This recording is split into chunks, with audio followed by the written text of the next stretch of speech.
नमस्कार दोस्तों, तूली the blogger में आप सबका फिर से स्वागत है। दोस्तों आज का विषय बड़ा ही गर्मा गर्म वाला विषय है। अक्सर लोगों में देखा जा रहा है कि आप जिससे प्यार करते हैं वो आपको छोड़कर चला जा रहा है, तो वापस लाने के लिए कौन सी टेक्निक होती है, ये मैं थर्ड टेक्निक बता रही हूँ। और ये टेक्निक बहुत ही ज़्यादा कारगर है और ये उपाय है एक्चुअली। और इस उपाय को अगर आप करते हैं तो डेफिनेटली आप जिसे चाहते हैं, जो आपको छोड़कर चला गया है, उसे वापस लाने का ये एक तरीका जो मैं आज आप लोगों को बताने वाली हूँ वो काफी कारगर है।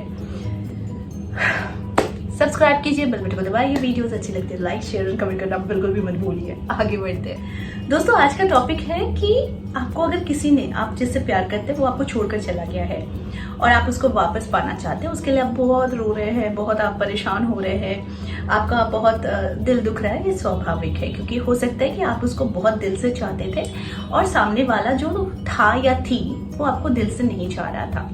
तो सबसे पहले एक छोटी सी मैं कृष्ण वाणी बता देती हूँ कि भगवान कृष्ण ना, अगर आपके जीवन से उस बंदे को हटाया है या उस बंदी को हटाया है तो शायद उसमें कुछ अच्छाई छुपी हुई है। पहली बात तो ये है। दूसरी बात ये है कि शायद आप उसके मन की बातों को नहीं जान पा रहे थे जो श्री कृष्ण जान पा रहे थे। तो जब आपके साथ कोई धोखा होता है या फिर कोई आपको इग्नोर करता है, आपकी बेइज्जती करता है, आपको कुछ गलत शलत बोलकर आपको छोड़ देता है, रीजन देता है, तो समझ जाइए ये इंसान आपका कभी था ही नहीं। और अगर था भी तो अभी उसके मन में जटिलता है आपको लेकर, आपके लिए उसके अंदर कोई रिस्पेक्ट नहीं है, तभी वो आपसे इस तरह का व्यवहार करके आपसे दूर हटेगा। वो खुद दूर नहीं हट रहा है, ईश्वर उसे दूर हटा रहा है। क्यों? क्योंकि ईश्वर को आपके मन के भाव मालूम है, लेकिन ईश्वर को सामने वाले के मन के भाव के बारे में भी मालूम है। तो जब ईश्वर के सामने सब कुछ दूध का दूध पानी का पानी हो जाता है तो ईश्वर जरा सी भी देर नहीं करते हैं कि वो इंसान को आपसे दूर हटाने में वो कोई ना कोई कारण, कोई ना कोई सिनेरियो ऐसा क्रिएट कर ही देते हैं कि आप लोग दोनों अलग हो जाते हैं। एनीवेज, यहाँ पर मैं बात कर रही हूँ आज के उपाय की, लेकिन मेरी बातों को बहुत गौर से समझिएगा कि जो होता है अच्छे के लिए होता है, बुरे के लिए कुछ नहीं होता है, क्योंकि ईश्वर हमारे साथ बुरा कभी नहीं कर सकते हैं। ठीक है, फिर भी आज का उपाय मैं बताती हूँ। सबसे पहली चीज है, आप लोगों को जो लेना है वो है भोजपत्र। भोजपत्र हमारे हर कार्य में, प्रयोग में, तंत्र में, मंत्र में, यंत्र में ये बहुत काम की होती है। तो आज मैं बिल्कुल फ्रेश एक भोजपत्र ली हूँ। इस भोजपत्र में आपको क्या करना है, भोजपत्र में आपको क्या करना है, उस पर्सन का नाम लिखना है, एक प्लस साइन देना है, फिर आपका नाम लिखना है, और जो मंत्र आपके स्क्रीन पर जा रहा है वो मंत्र आपको चारों तरफ लिख देना है, यानी कि ऊपर, दाएं, नीचे, बाएं। ठीक है, तो यहाँ पर क्या करना है, जब आप पर्सन का नाम लिखते हैं, प्लस साइन देते हैं, अपना नाम लिखते हैं, उसके बाद आपको करना है ये मंत्र आपको ऊपर लिखना है, दाहिने लिखना है, नीचे लिखना है और बाईं तरफ लिखना है। जब आपने इससे लिख लिया तो अब आपको इसको क्या करना है, आपको इस जो भोजपत्र है इसे अपनी तरफ मोड़ना है, ऐसे। ठीक है, देखो ध्यान से, ऐसे अपनी तरफ मोड़ना है, इसके फोल्ड करने हैं, हर तरफ से इसको फोल्ड कर देना है। एंड देन आपको क्या करना है, हाथ में लेना है, और इसे आपको पूजा स्थान में ही करना है, आप पूजा स्थान में ही कीजिएगा। ठीक है, हाथों को ऐसे बंद करना है। ओके, बंद करने के बाद आपको ये इमेजिन करना है कि आपने जो यहाँ पर लिखा है, दैट मीन्स पर्सन का नाम, प्लस साइन, आपका नाम और मंत्र।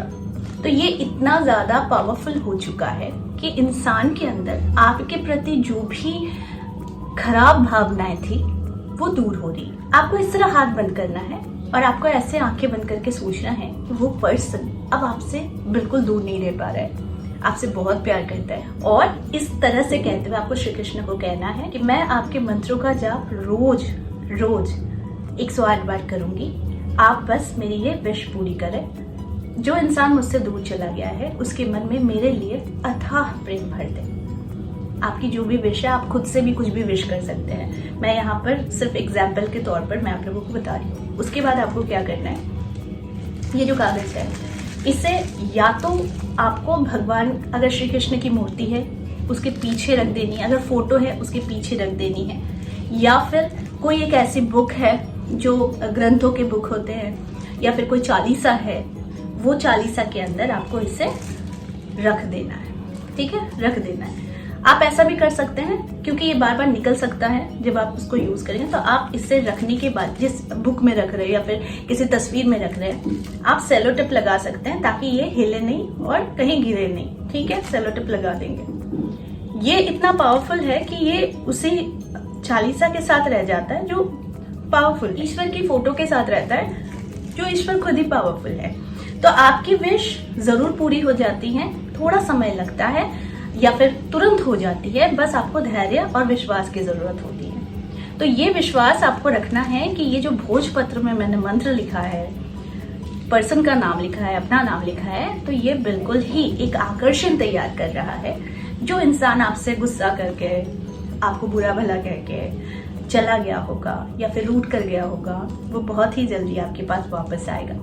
ये एक लव स्पेल भी होता है कि आप जब भी भोजपत्र पर कुछ लिखते हैं तो आपको ऐसा फील भी करना चाहिए कि वो पर्सन के पास आपकी वाइब्रेशन, आपकी एनर्जी वो ट्रांसफर हो रही है, वो आपको बहुत दिल से याद कर रहा है। ऐसा एक भी दिन नहीं होता है जब आपका डिटैचमेंट होता है या फिर आपका ब्रेकअप हो जाता है तो पर्सन आपको याद नहीं कर रहा है या फिर उसके दिमाग में आप नहीं चल रहे हो। आप उसके दिमाग में इसलिए चल रहे हो क्योंकि आप उसे रोज याद कर रहे हो। रोज किसी भी काम में आपको अचानक से उस पर्सन का याद आ ही जा रहा है, तो दैट मीन्स उसकी मेमोरी में, उसकी यादों में, उसके वाइब्रेशन में आप हो, क्योंकि आपका वाइब्रेशन, आपका जो भी एनर्जी है वो वहां ट्रांसफर हो रहा है। तो आप उसकी एनर्जी में हो और तब तक हो जब तक आप उसको याद कर रहे हो। तो इसीलिए क्या होता है कि ये जो प्रयोग है ये इतना बलवान प्रयोग है कि आपने एक एनर्जी इसमें डाल दी है और आपने ईश्वर से ये प्रार्थना की है कि आपको जो छोड़ कर गया है वो आपके पास वापस आए, और वो वापस आता भी है। इसका दूसरा प्रयोग भी मैं बता दे रही हूँ।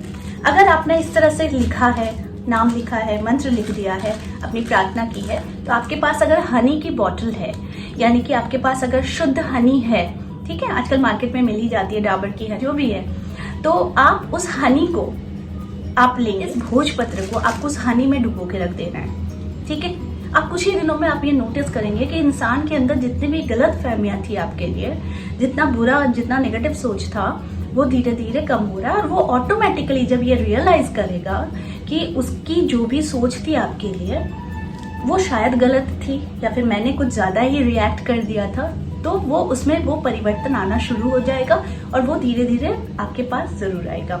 लेकिन मैं फिर भी ये उपाय इसलिए बता रही हूँ क्योंकि बहुत सारे लोगों से दिल टूट जाता है, काम में मन नहीं लगता है, हमेशा रोते रहते हैं, उनका कॉन्फिडेंस लेवल बिल्कुल डाउन हो जाता है। तो उनके लिए ये प्रयोग है, ये प्रयोग जरूर कीजिए। लेकिन आपके साथ ये भी आपको मानना पड़ेगा, आपके साथ जो हो रहा है वो अच्छे के लिए हो रहा है, वो ईश्वर ही कर रहा है। सारा चीज तय है, किस समय में क्या होगा, किस समय में वो वापस आएगा, किस समय में वो हो सकता है वापस नहीं आएगा, ये सारी चीजें तय है। तो आपको बस प्रयोग करना है, कोशिश करना है। अगर भगवान को लगेगा कि नहीं ये बंदा आपके लिए सही है, इसे आना चाहिए, इसने गलती की है, तो वो आ जाएगा। लेकिन अगर प्रयोग करने के बाद भी वो नहीं आता है तो कहीं ना कहीं आपको ये भी मान लेना चाहिए कि यहाँ पर ईश्वर की मर्जी चल रही है। शायद मैं जिसे सही समझ रही हूँ वो सही नहीं है, इसीलिए ईश्वर ने मुझसे हटा दिया। तो ये प्रयोग है, प्रयोग कीजिए। आई होप इससे आपको जरूर फायदा होगा और आपकी इच्छाएं जरूर पूर्ण होंगी।